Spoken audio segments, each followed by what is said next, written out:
Suvarchala, Scientific Director with Ziva Fertility Centers. What is unexplained infertility and how do we approach patients with unexplained infertility when they come to us for treatment? Unexplained infertility, as the term suggests, is when the cause of fertility is not determined. As in, it could be idiopathic. We are not able to pinpoint the main cause of infertility. How do we investigate? Well, the routine investigations are carried out in the males. We do a semen analysis, a routine semen analysis.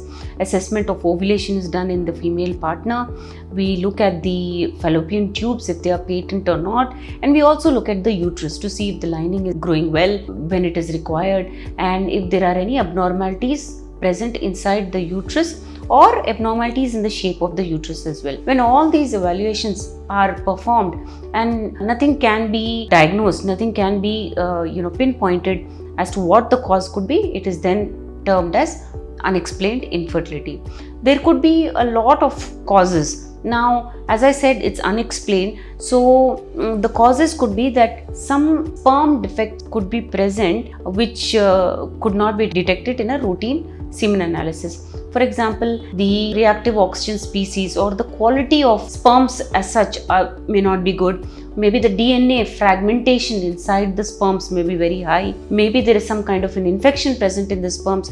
Those could be the reasons when we're talking about male reasons. In the females, the egg quality maybe sometimes is not good, which is something that we can only experiment after getting the eggs out. In normal routine treatment protocols, the egg quality is not seen even on ultrasonography. The ovulation pattern is also probably something that is the cause of this unexplained infertility. The lining of the fallopian tubules is also a main cause of worry because that microenvironment is very, very critical for fertilization. As in, if the lining of the fallopian tube is not good, fertilization does not occur, and even if it does, the embryo is not able to sometimes transport to the uterus. Then there is also the problem of implantation. Maybe the uterine lining is too thin and the embryo is not able to implant. Maybe the blood flow or the correct environment that is required for an embryo to implant is not happening inside, which is why there is infertility to begin with.